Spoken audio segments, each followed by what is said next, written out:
Program will begin shortly. Launch sequence. Activate.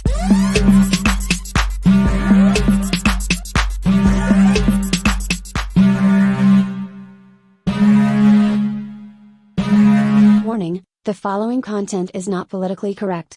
Viewer discretion is advised.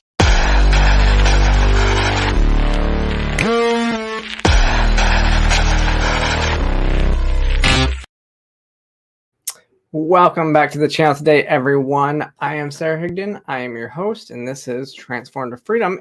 And if you notice, I actually have a new camera that I'm trying out today. So I'm excited about this because I think this will fix the lag between my voice and the sound. I've also changed up my setup. So my other computer, I'm running all of my everything I'm going to share with you today. So that way my Mac can fully power and do everything with, the stream. So we're doing some things differently. Hopefully we won't have the technical issues that we've had the last couple weeks with my Mac being very slow and being very fussy because it's trying to run too many programs at once. We won't have that because I have a new setup. So it's nice because I have 3 screens instead of 2, so I can actually do a little bit more with it. Just bear with me though too, because I'm also using two different mice.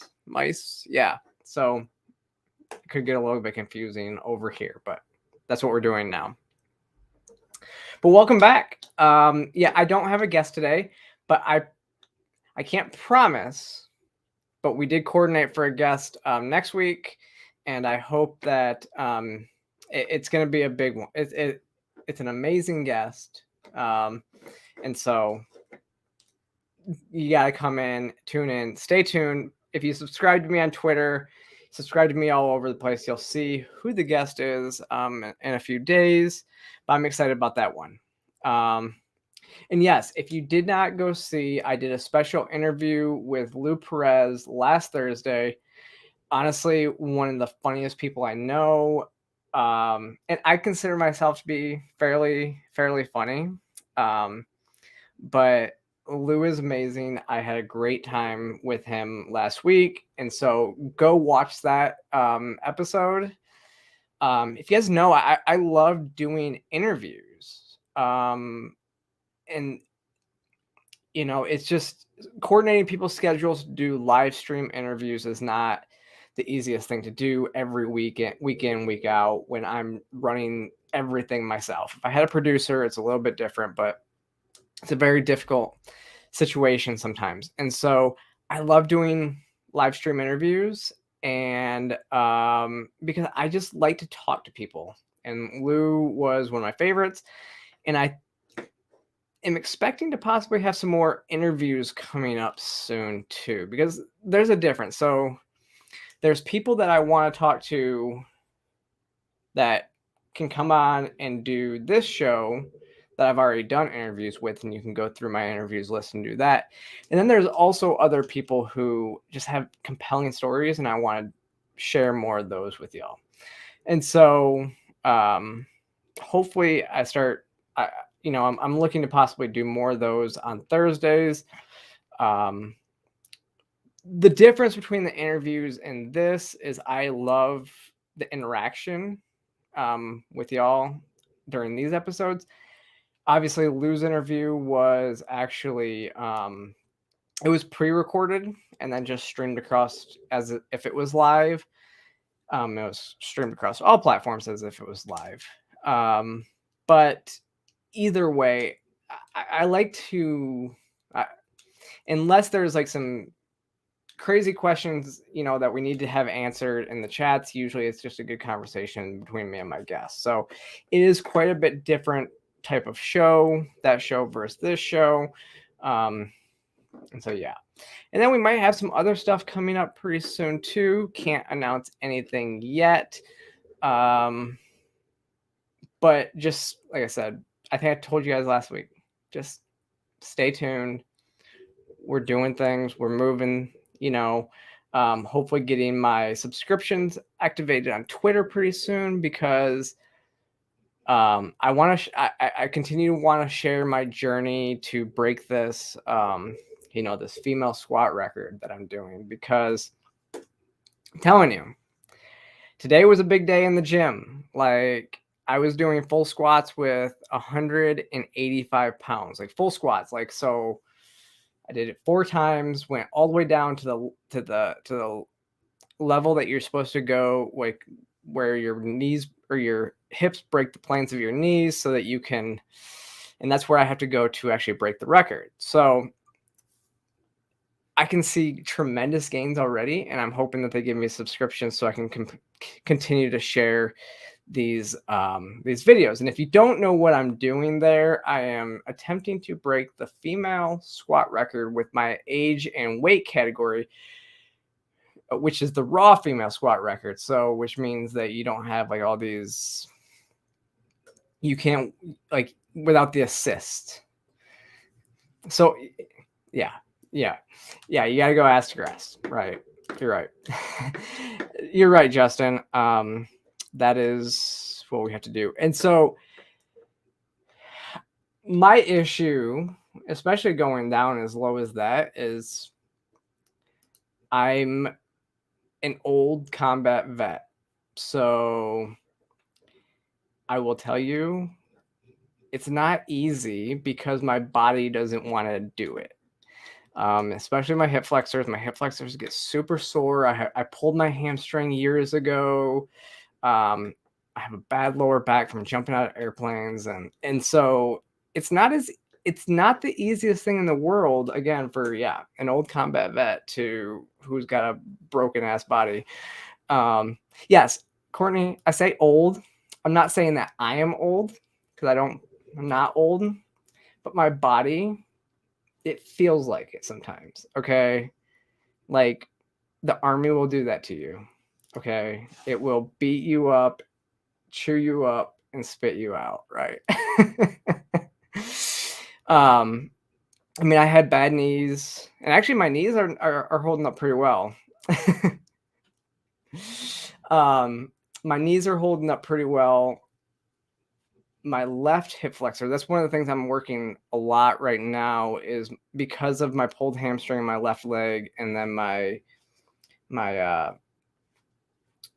left hip flexor gets really sore. And then every day when I get done doing stuff, my back is super sore, just from, again, wearing parachutes and stuff like that.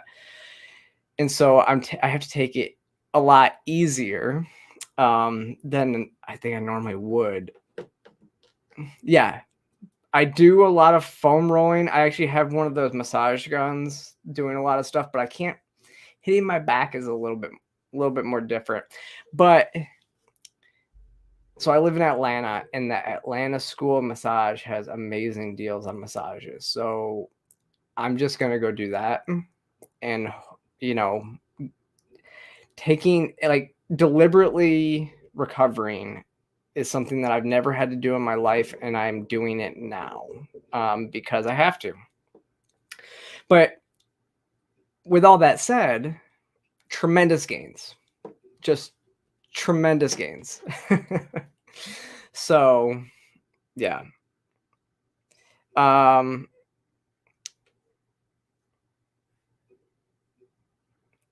But we're gonna jump into this, and actually, the first thing I'm not really gonna go too deep into it, because it's a long story and it's still ongoing. So if you guys didn't know, our senior editor at the Post Millennial is Andy No, and he is currently suing 2 members of Antifa, and actually Antifa in Portland. And so this has kind of been a crazy story, because one of the freelance photographers that we had, that was, in the courtroom taking pictures and everything like that, Antifa has basically gotten the judge and everybody else to bar her from the courtroom. And so now she's looking at getting lawyer fees and everything like that. So I've retweeted her stuff on on now X, I guess we can say, but I've been reposting her stuff. So if you want to go support her, because like this is her livelihood, and she was, she has done nothing wrong, taking pictures of this court case. And there's been Antifa disruptions in the courtroom. There's been, then they said that you can't, freelance photographers can't be in the courtroom.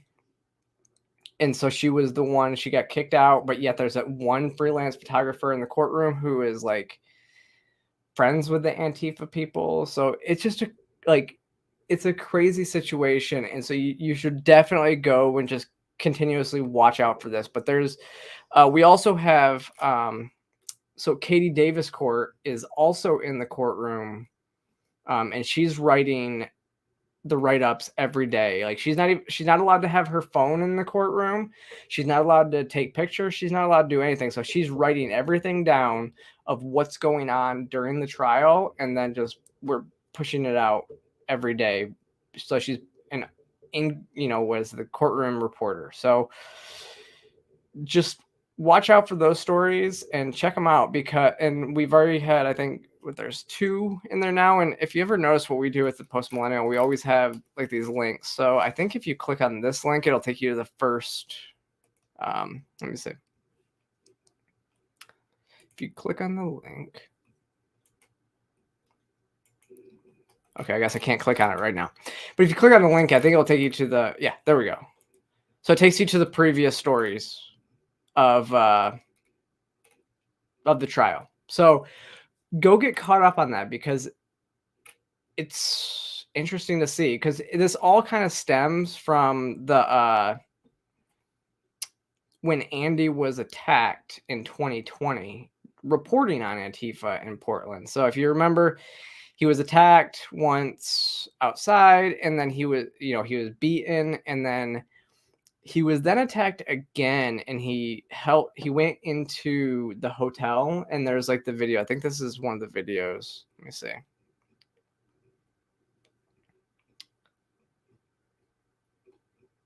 See if we can play the video. Actually.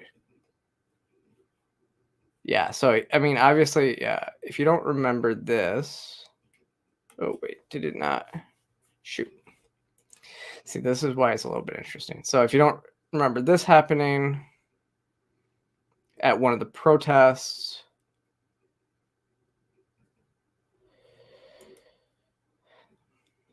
and then when he ran into they chased him into the hotel after beating him in another area. So yeah, Andy's got a whole thread about it. So if you want to get caught up and everything like that, but definitely go check out what we're publishing, because Katie's there every day that there's court, putting out new information, and she's doing a fantastic job. And they're like, I've read all of them, and it, like, yeah, you see this one, like one of the people that was testifying against Andy was like making claims that Andy was giving kill lists and stuff like that to Nazis. Like, it's insane, like what these people are testifying to. So go check it out. And honestly, what I'll tell you is there's so many times I come into Monday getting ready to do the show, and I'm like, what am I going to talk about today? Because there's maybe 2 or 3 or 4 different stories that are interesting, but some, like, I don't even think they're going to be interesting. And then by the time the show comes, there's 15 different stories that I want to cover. So, oh shoot.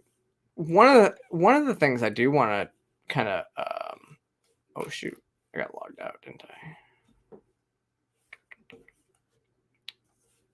I? 1 second, y'all. See, here we go.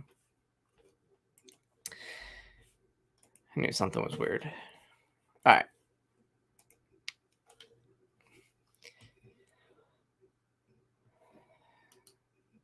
Yeah, so Courtney says that these are generally the worst groups of people I've ever seen, just cruel all day long, every day.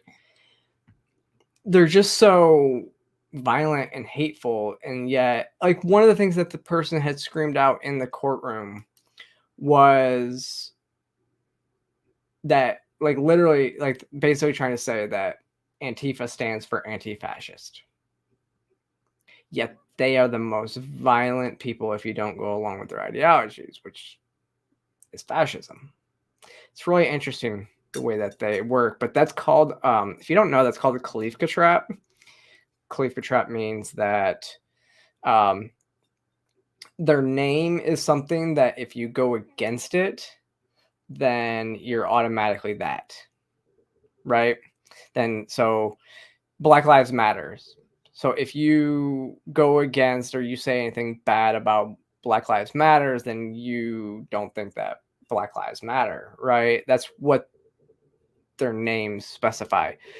Just like Antifa, if you disagree with their messaging or anything that they do, then you must be a fascist because they're anti-fascist, which is interesting. I will tell you, we did it on the right. So Gays Against Groomers is a perfect example of how we were able to do this on the right. If you're against Gays Against Groomers, then you're probably a groomer, right? So, just saying. But one of the first stories I wanted to talk about today, and actually it wasn't even on my docket to talk about. That's what's interesting about this one, is because actually, did we just updated this story, didn't we? We did. It's funny when that happens. No, so if you didn't see, the artist Neo got in trouble for speaking out against, like, got in trouble by the left for speaking out against, gender ideology. And so here's what he said. Parents have almost forgotten what the role of a parent is. Amen. It's like, okay, Lost control. If your little boy comes to you and says, "Daddy, I want to be a girl," and you just let him rock with that, you just let. Right. He's 5. Right. And where did he get that from? If you let this 5-year-old boy decide to eat candy all day, he's going to do that. Exactly. Like, when did it become a good idea to let a 5-year-old, let a 6-year-old, let a 12-year-old make a life-changing decision for themselves? Right. When did that happen? Right. Like, I don't understand that. I don't get that. And to medicate these young kids that are 5, 6, growing up and knowing that it affects their brain, it affects their organs, it makes them sick, but they're not allowed to do drugs, they're not allowed to do alcohol. Right. But we can medicate them. He can't drive a car yet, but he can decide his sex. Right. Right. What sexual orientation, and he can cut off his pee-pee, and that, to me, that makes no sense whatsoever. I don't know if this is true, but I heard a rumor that they either passed or are trying to pass a law in LA that states if your child comes to you and asks to do some of these things and you say no, they can take your kid for you. Yeah, that's true. Just passed in California. That makes no sense. They want us to have no control over our children. I don't get it. In schools, I don't get it. Hospitals, libraries. Yeah. They just want to manipulate.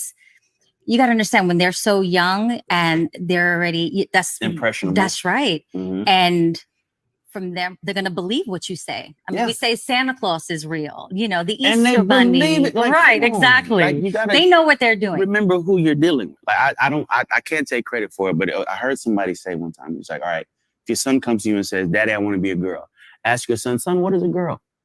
That's a good one. What is he going to do? He's going to say, well, he might want to play with dolls. All right, you want to play with dolls? Fine, play with dolls. Right. But you're a boy playing with dolls. That's I right. want to wear pink. All right, cool, wear pink. But you're a boy. That's right. Wearing pink. No issue with the LBG. I have no problem with with nobody. Okay, Right. Love who you love. Do what you do. Exactly. I just personally come from an era where a man was a man and a woman was a woman, and it wasn't but two genders, and that's just how I rocked.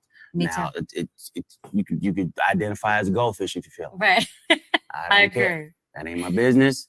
It becomes my business when you try to make me play the game with you. I'm not going to call you a Right. goldfish, but you Exactly. want to be a goldfish, you go be a goldfish. It's all good. Amen. I mean, Well said. it's just, we live in a weird time, man. We do. What? And Trigger let's go to the warnings. hat- What the right. hell is a trigger warning? Yes, exactly. It's just, Yeah. I mean, I don't see anything wrong with what he said in that situation. Like he's right. Like that's the way that society has become, and it's really interesting. So he even says like boys are boys, girls are girls, and if you go and watch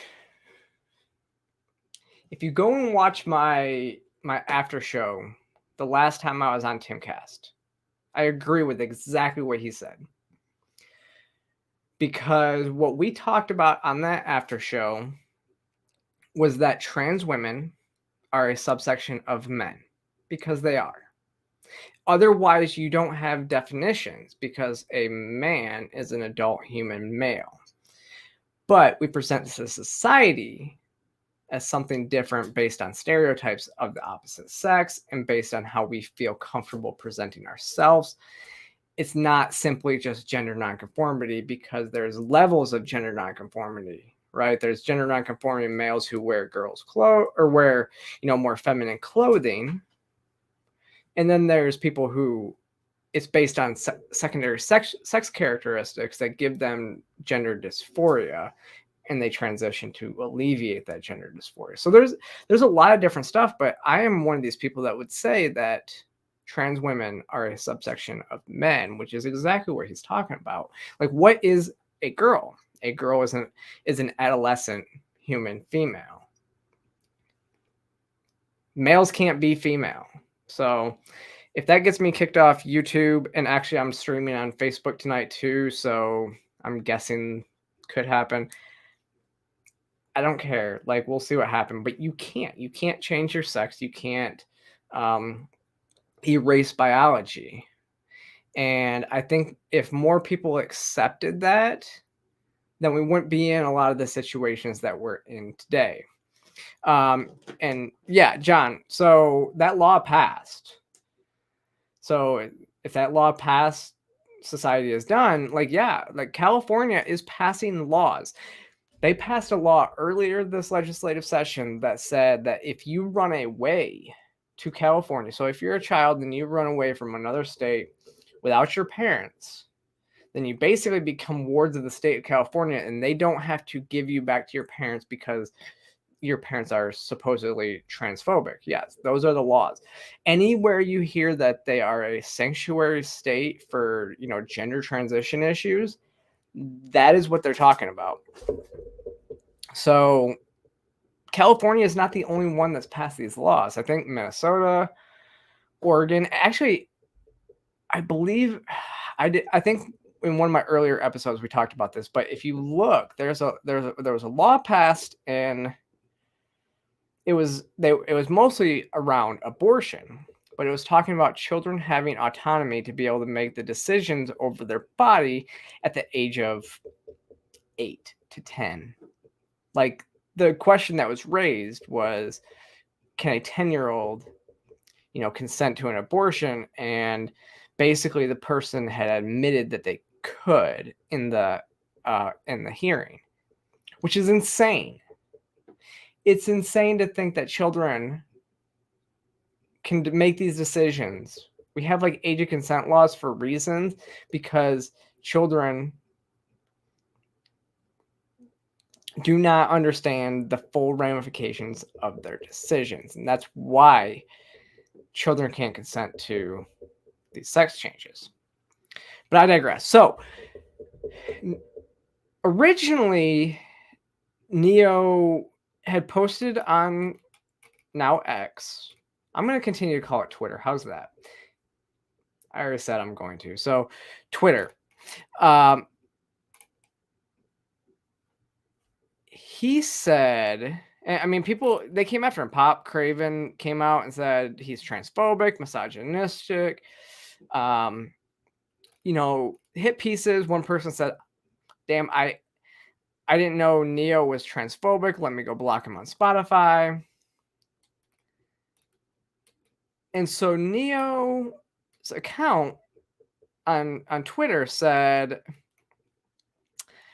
after much reflection, I'd like to express my deepest apologies to anyone that I may have hurt with my comments on parenting and gender identity.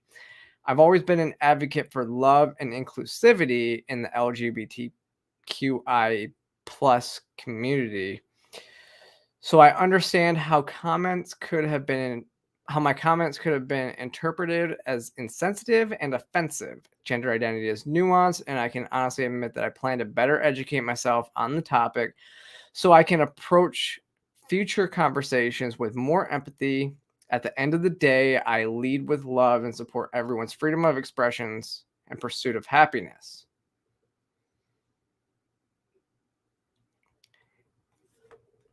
So John says they are quietly destroying the family integrity, making parents scared of their kids. I'm going to my best to change things, Sarah. I have plans and visions and purpose. Good. That's what we need. So this is the thing. You're absolutely right. What they are doing, this is what is a postmodern neo-Marxist society. In a Marxist system, you can't, you don't control your children's actions, right?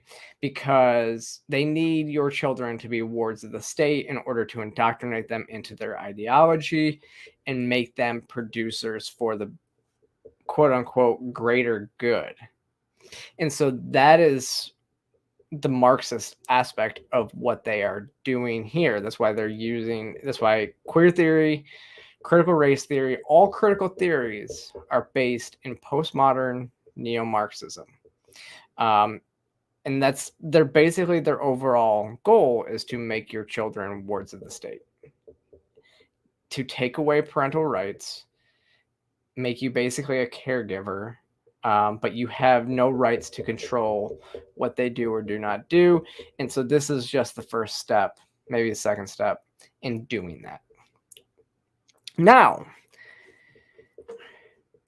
maybe an hour or so before I came on the air, I saw this, and it looks like we did definitely update our story, because Neo actually made a statement saying that he doesn't agree. He doesn't agree because it was his publicist that wrote that apology. So here's what he said. What's going on, loved ones? This is Neo. All right, listen. I normally don't give too much of a damn about what y'all think about what I do, what y'all have to say about what I say, whatever. I normally don't care because, like I said, opinions ain't special. Everybody got one. However, this is something I feel very strongly on, and I need y'all to hear this from the horse's mouth, not the publicist's computer. So check this out. First and foremost, I do not apologize for having an opinion on this matter.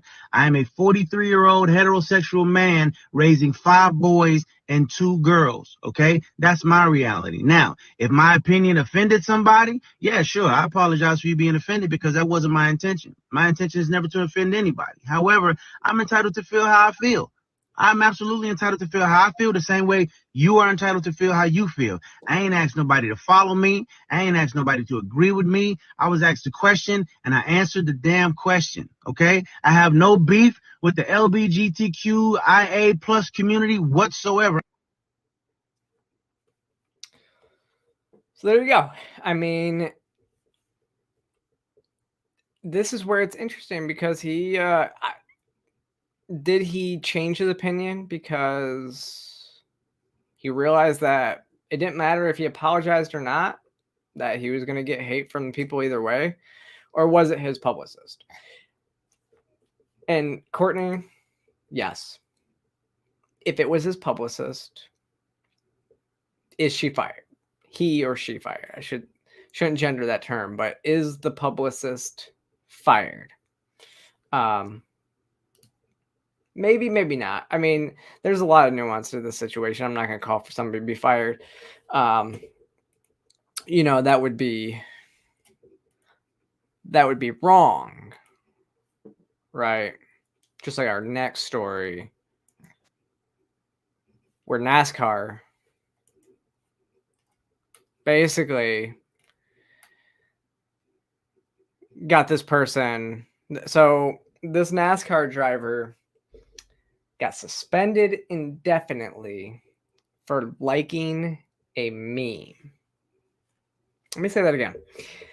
Suspended indefinitely for liking, just clicking the like button, a meme. All right. So here's the story. This is the journalist who got this driver suspended. Basically, yeah. So this is the journalist Daniel McFadden. He actually received quite a bit of backlash, like getting ratioed like crazy. After NASCAR announced, or actually, it was after his team announced that they had suspended him indefinitely. NASCAR supported the team, but he posted, basically getting the driver canceled. That Noah Gregson is the driver.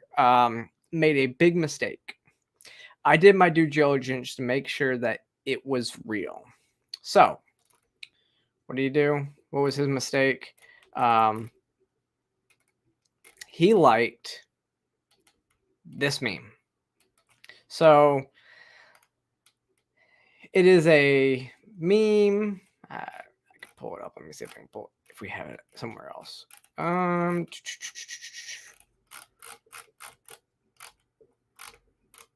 No. So let's pull this up.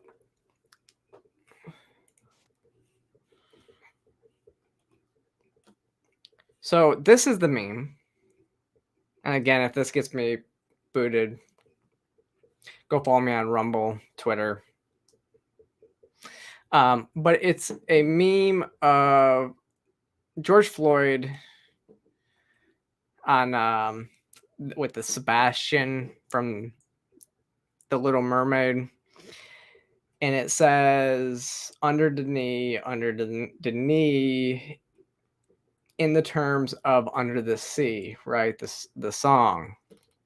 And Noah liked it on Instagram. Now, do I like the meme? No, I don't. I not my kind of humor. Just, it's not. So I don't like it. I think it's a bad meme. But to suspend somebody and for somebody to feel good, like I said, you feel good about yourself for reporting somebody that liked a meme, like to try to cancel somebody for liking a meme this is where we are. Like, this is the issue with society. Cancel culture is a huge issue in society, right? I mean, I've been on the other side of plenty of people trying to cancel me just for being who I am. So I could never advocate for, just somebody liking a meme and probably haphazardly clicking it. It just doesn't make sense. Like,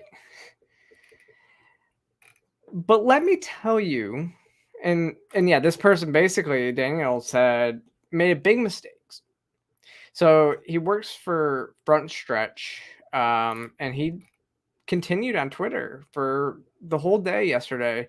And actually, this person was great. Do you enjoy getting somebody fired over liking a meme about a criminal? Like, why are you supportive of criminals? It's funny how people think that is journalism. It's not. But, and like, this is what his team said. Like, this is Legacy Motor Club was the one that suspended him. He said, we have made the decision to suspend Noah Gregson effective immediately regarding his actions that do not represent the values of our team. Josh Berry will drive the number 42 car, blah, blah, blah. NASCAR has been going woke for a little while, though. If you remember, like, they had previously made statements about, you know, George Floyd's death and everything like that. They were like all over it. Like they were all with the woke stuff, and then they had the hoax of Bubba Wallace, if you remember. So the news hoax that was in his it was the garage pole that they called it a noose and everything like that. Yeah, I mean, it didn't make sense, right? So but the NASCAR has been going woke for a while. But the biggest reason why I wanted to share this with you today, right? And this is the irony of it all. And I think we actually, did we? Yeah. Well, so we just posted up a story about this. I don't have the story and the links today, but this same guy, Daniel McFadden, during the course of this whole like canceling of this other person, he liked a post. And what did that post say? It said, "You did great, Daniel. You did your job. Don't let these toothless hicks with nothing better to do than watch cars drive in circles get to you. Thank you for having integrity and moral standing."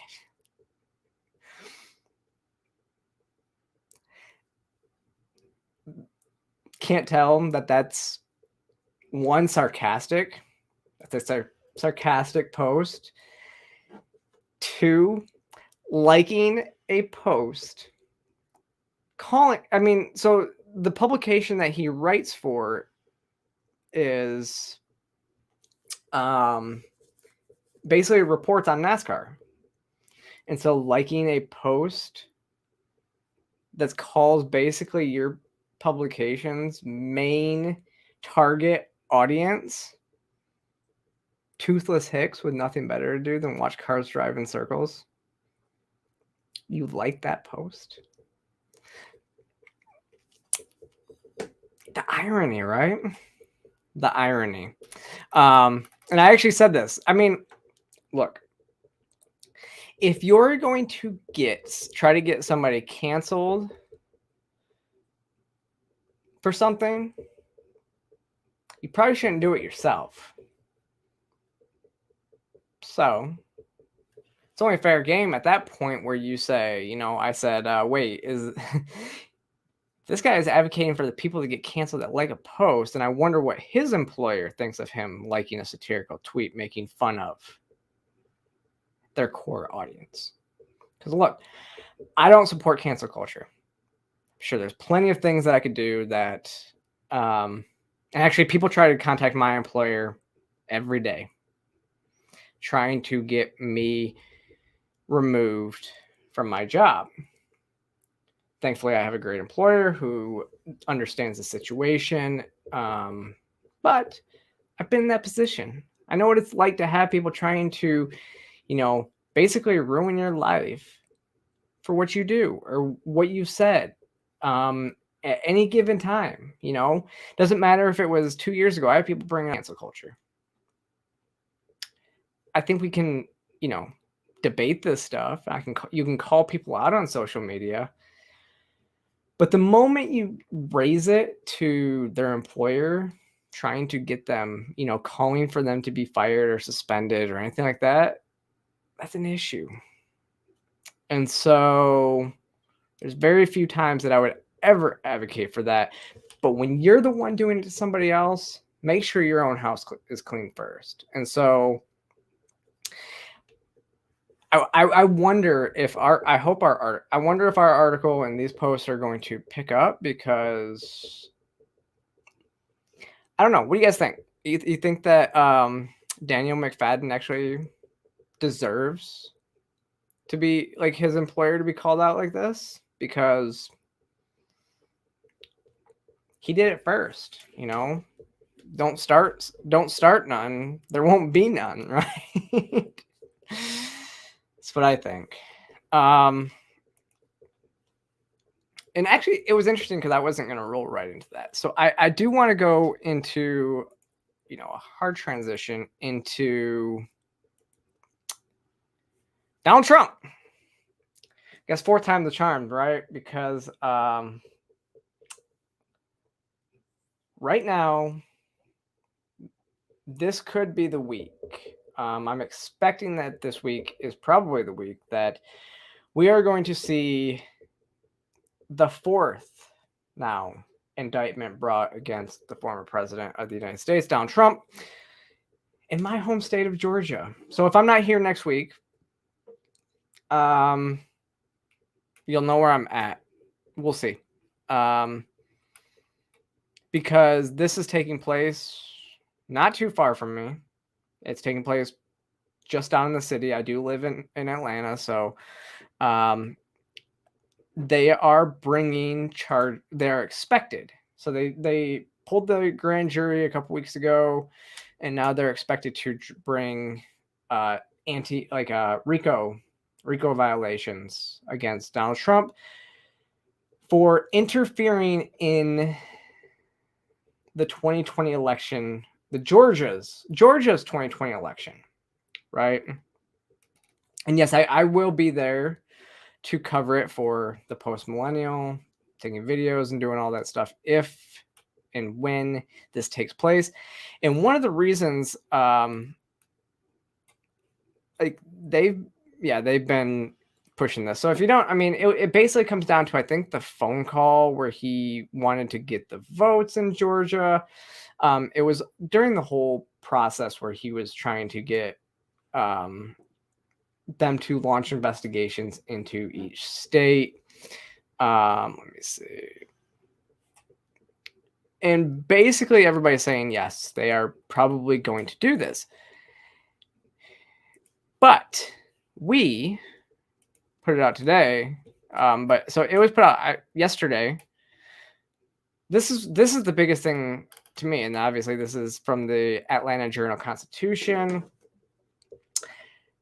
The roads near the courthouse actually were closed today. Today, they were, after yesterday was the last day that they were going to be open through the end of the month, I believe. Because, starting today, the length of Pryor Street between Martin Luther King Jr. Drive, which is actually where the Capitol is right there too, and Mitchell Street, will be closed until August 18th.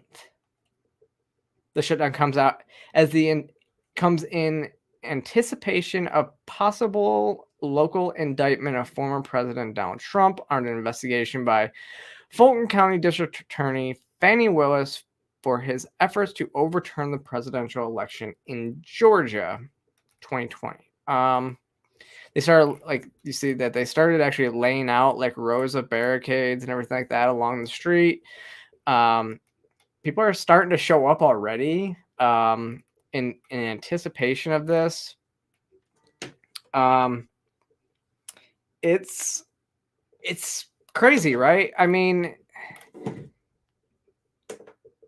Donald Trump tweeted last week he only needs one more to win the presidential election. That's all he needs. And it's going to be this one in Georgia. We've known this is coming. I think I talked about this a few weeks ago on the channel, but it says they're starting today through at least the 18th. Which means that within probably the next 10 days, we're going to see Donald Trump down in Georgia being arraigned on these RICO charges. It's just insane. How do you bring charges like this in the middle of a presidential election? Bring charges like this.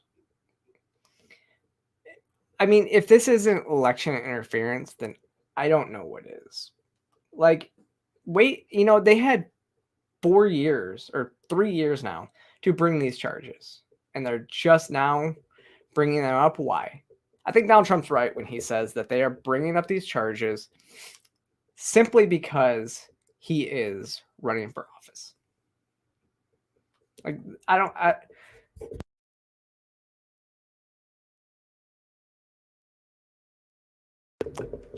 sorry. I think that they are simply bringing these up because he's running for office. And if he wasn't running for office, then they probably would just let him go away. But he's not.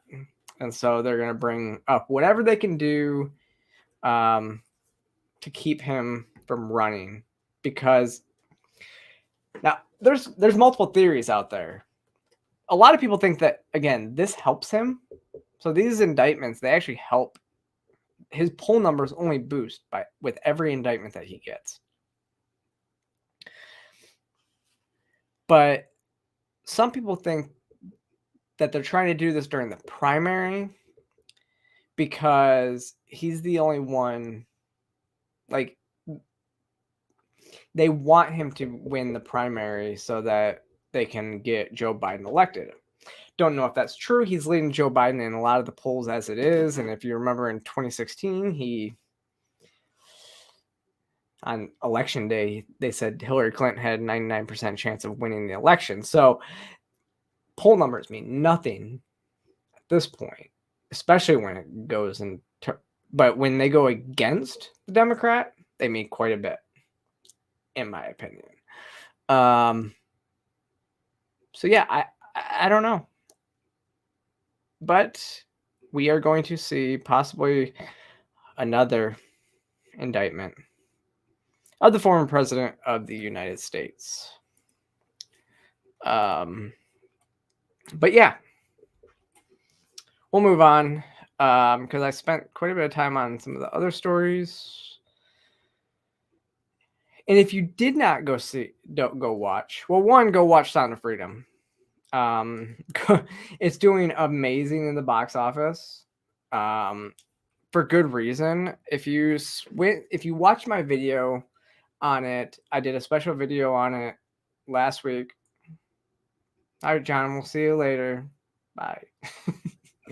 But if you watch my video on it, I did a special episode on it 2 weeks ago about why they really hate it.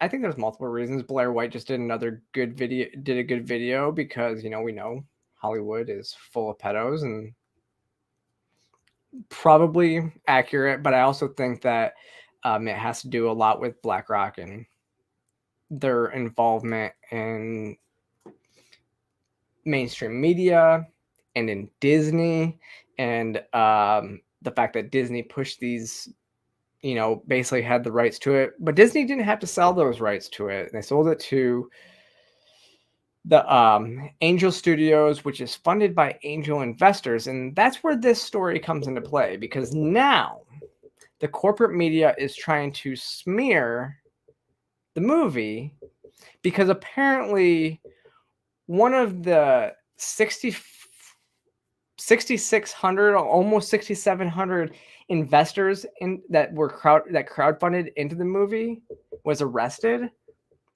and it basically seems like it's like some sort of custody dispute. But they're trying to say that he was, kidnapped this child and this woman or something like that, and it just seems, don't know what the truth is, but basically, yeah, over 6,600 people invested into the film. It earned over $5 million, and so they keep saying that this guy is like some, what is it? They say, what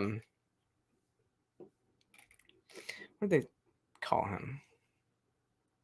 Yeah, they don't even know how much he actually donated to it. It's like Kickstarter, where you can donate $5 and hope to get a little bit of money from, donating like $5. So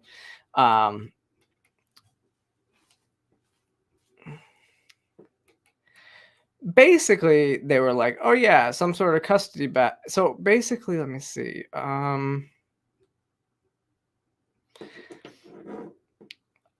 apparently what they're charging him with, so he was a landlord for a woman who was involved in a custody dispute with her aunt, and he was providing living accommodations to this woman and her child.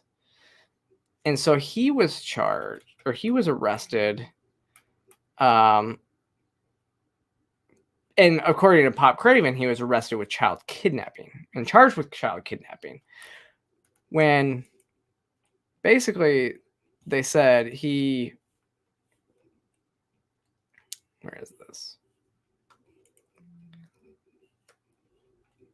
He was the landlord to a woman who was involved in a custody dispute with her aunt. He was allegedly providing living arrangements to said woman and her child. The former is who was involved in rehabbing the rental property. Literally providing housing accommodations to somebody who was in a custody dispute, and he was charged for that. And they're trying to say he has been arrested and charged with child kidnapping. Why? The more they push against this film, and the more they try to make like one out of 6,600 people to be like the bad guy, the more that they're making themselves look worse. Like, why are they hating this movie so much? They called him a major backer. The film earned $5 million and 6,600 people helped donate to it. I don't know if any of those people would be considered a major backer to the film. It's not like a normal film where, one person basically foots the whole project. Like if this was, Warner Brothers or something like that, it would be a completely different story. If this was Disney CEO or Disney, like somebody involved in the studios, somewhere in there, this would be a lot different story. They wouldn't even cover it probably, right? They wouldn't cover it. Makes no sense. They are going after this film. And the only reason I can think is because it deals with human trafficking, which for some reason they want to protect. And another reason is, yes, it was, again, go back and watch my video. It's bought by Disney. BlackRock owns the mainstream media. They're embarrassed that they sold it. And this is like Angel Studios is basically the alternate media for the film industry. And so they have to try to make you not like they can't have these parallel economies that we've been fighting for so long. Same reason why we're streaming on Rumble, Twitter, YouTube, and Facebook tonight, because the first two are free speech platforms. So if I get canceled off the second two, you can still find me on those other ones, and they don't like that. Which is the same reason. If films that they don't want to be made are made by studios that are funded by, crowdfunding, they can't have that happen because it's outside their locus of control. They can't control that. And they are scared. And in a movie about human trafficking, it didn't call out any of these elites, but it might as well have, because their reaction to it says everything. And that's probably about as far as I can go without, again, getting canceled off YouTube. May have gone too far already. It's so funny because I've been telling people, I've been kind of going, almost daring them. We'll see what happens. But yeah, gosh, told you when I had stories today and we get caught up talking and we are coming up towards the top of the hour, but what I need to do, so what I actually do need to do, I think I knocked out all the title stories today, but I need to start doing like a segment, and this is kind of what we're going to do right here at the end, is a segment that is just knocking through stories that are the ones that we can't talk about for super long, but are important. So the first one is, let me see. So if you didn't see the video, the 7-Eleven worker who stopped the would-be thief in Stockton, California, he's under investigation for assault. Yeah. So they're charging, again, a worker who, well, let's just watch the video. Let's watch the video first. Here. Hey, why are you getting evidence? Shut your ass. Why are you getting evidence? I'm gonna put my strap on your bitch ass. Why are you getting evidence? Why are you getting evidence? Bitch ass nigga. You didn't know that, bro. I'm telling you. You didn't know that, bro. Hey, let me get a swisher though. Can I get a strip? Hey, can I get a swisher? Let me get a swisher. Back up, nigga. Back up. Put a gun on this ass nigga. Hey, just let him go. There's nothing you can do. But it's nothing you can do. It's like they're not gonna do nothing. You He's just literally have telling to that you can't do anything. Frank, you have insurance? You have insurance? What? Did you have insurance? You ain't got insurance. No, it hurts you.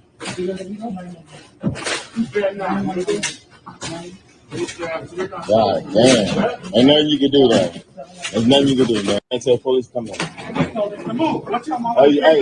hey, don't. Hey, ain't nothing you can do, man. Don't do that.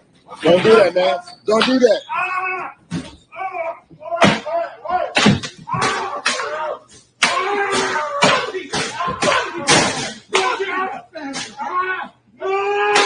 It's okay. Okay, brother. Okay. Ah! Ah!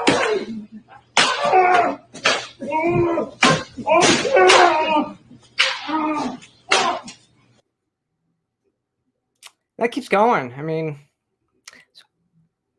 the police aren't doing anything in these places. You know,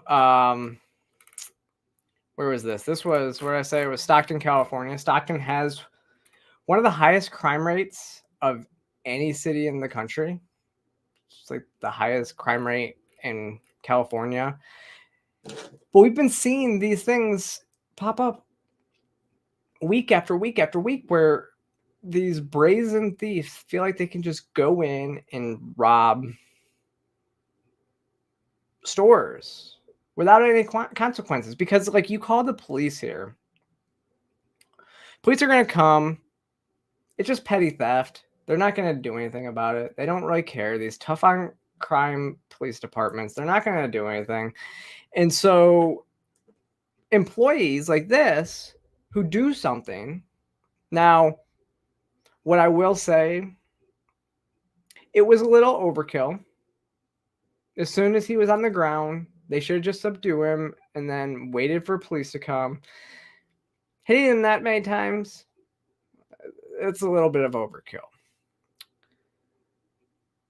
But this is what's happening, is people are getting fed up with these robbers doing this type of stuff. We've seen this happen in New York, different places in California.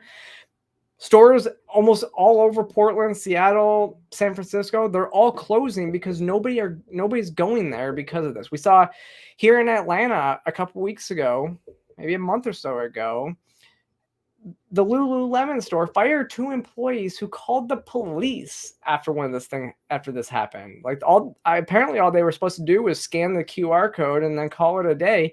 But this person actually had robbed the store 2 other times in 24-hour period, and these employees, they had it. And this guy filming, you know, apparently he owns a business down the street, and he's like, you can't do that, you're gonna get arrested. Like, but when and it's true, like when you have somebody like, what is it, the person in Daniel Penny, was it who it is?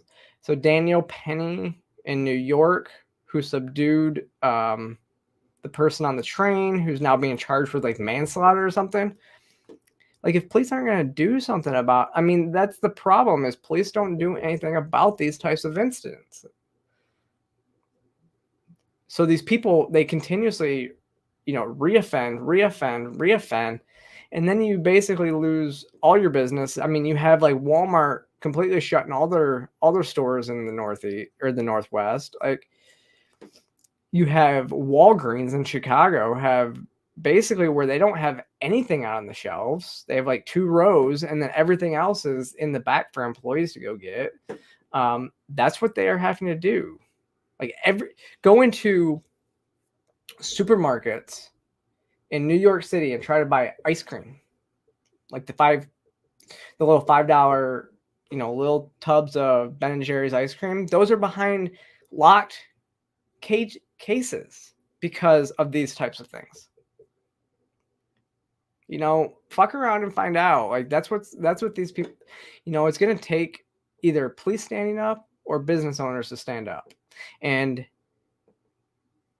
we saw, we've seen this too many times where, like, the bodega owner in New York, I think he was finally released, but he was charged with assault too after defending himself. There was Alvin Bragg was going to charge another person who basically stole the gun of a robber and shot him, like, after he had already been shot. And so, like I said, fuck around and find out. Like, this is going to keep happening unless these cities do something to curb these criminals, which they're not doing yet. So it is what it is. But this guy shouldn't be charged. I mean, they're charging him for assault, or they're investigating for assault. They didn't actually file any charges yet. I should say that. They just combined the two investigations into one. But last story. So Charlotte Pride gives their Harvey Milk Award to a registered sex offender this year. It's really interesting because this guy, Chad Turner, he's kind of a known sex offender too. Like, his offense took place in, where was it? Took place in, so his conviction was committing a lewd act on a child under 16, while he fondled the boy in his sleep. The Charlotte's Champion of Pride annual awards, basically given to endeavor to empower and unite LGBTQ and allied people through their leadership, service, and support, gave it their Harvey Milk Award to Chad Turner. I mean, I guess that's fitting though, right? So, for one, the award is given to an individual to honor exceptional leadership, service to the community, and those who champion LGBTQ causes that impact the Charlotte community and beyond. Now, if you know about Harvey Milk was accused, wasn't convicted, but he was accused of statutory rape against a 16-year-old runaway from Maryland named Jack Galen McKinley. When he was 33 years old. So maybe it is a fitting award. I don't know.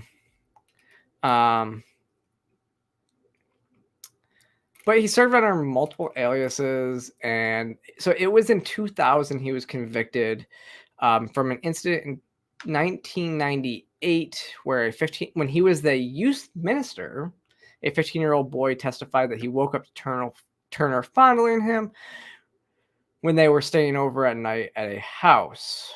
What's also interesting is there's this picture from this gala where the then Attorney General Roy Cooper, turned governor of North Carolina, was at a camp, took a picture with Roy Cooper at an event for this organization where he was staying literally right next to the, Roy Cooper. And so apparently this guy actually worked on the Charlotte, he worked on the bathroom bills in Charlotte, North Carolina, that basically was the first self-ID bill in the United States.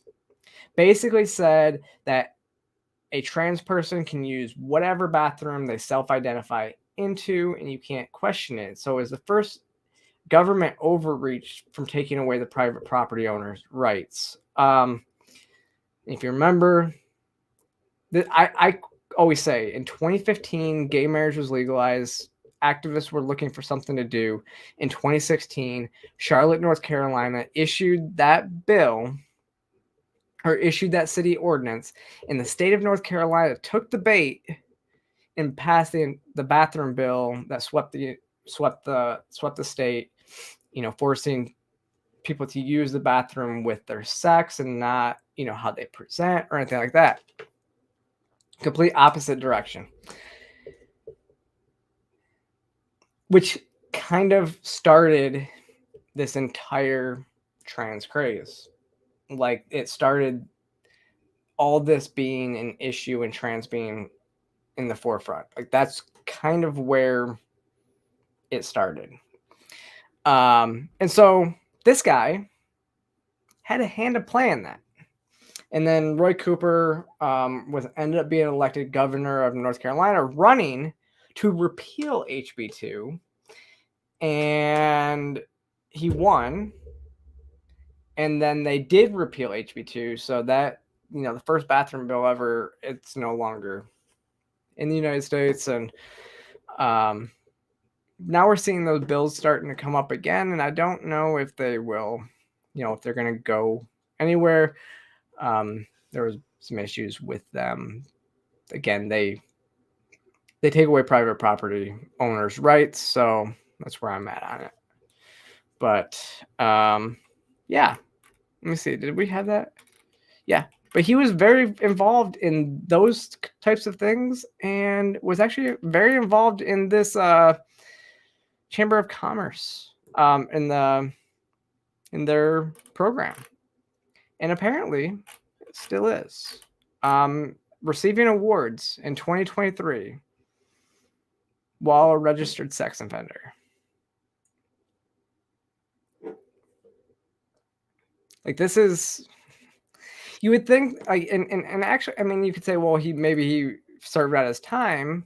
And I would say, okay, maybe. But no, because he had a minimum of 10 years. So 10 years was the time so in 2012, he could have appealed to get taken off of the sex offender registry. But his last, where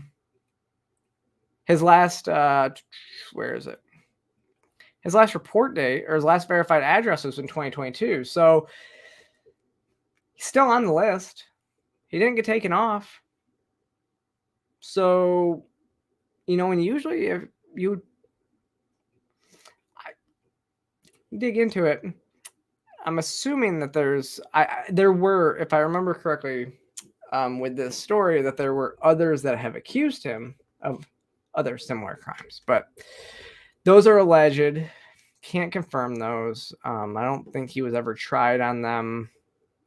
I couldn't find any other stuff on that. But yeah, I mean, this was his picture in 2022 when the last time he had to register. So, probably not the perfect person. Actually, like I said, maybe the perfect award for him was the Harvey Milk Award, given what he was accused of. No, he was, like I said, he wasn't convicted of anything. Harvey Milk was the first, where is it? He was the first,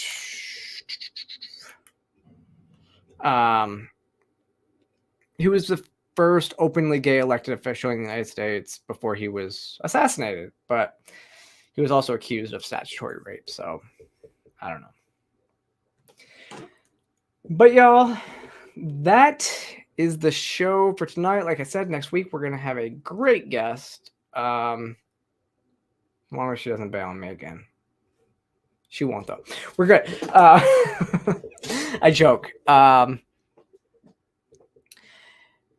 thank you guys for watching and sticking with me through this. I know it's like I said, there's so much news, and I go into the show, I come into the day thinking, I don't know what I'm going to talk about. And then it seems like there's way too much to talk about, and I can't touch every story I want to, because there's so many more. So definitely go check out the postmillennial.com, where we are putting out content tremendously. We're putting out a ton of content every day, news story after news story, and we are fast. So go to the Post Millennial.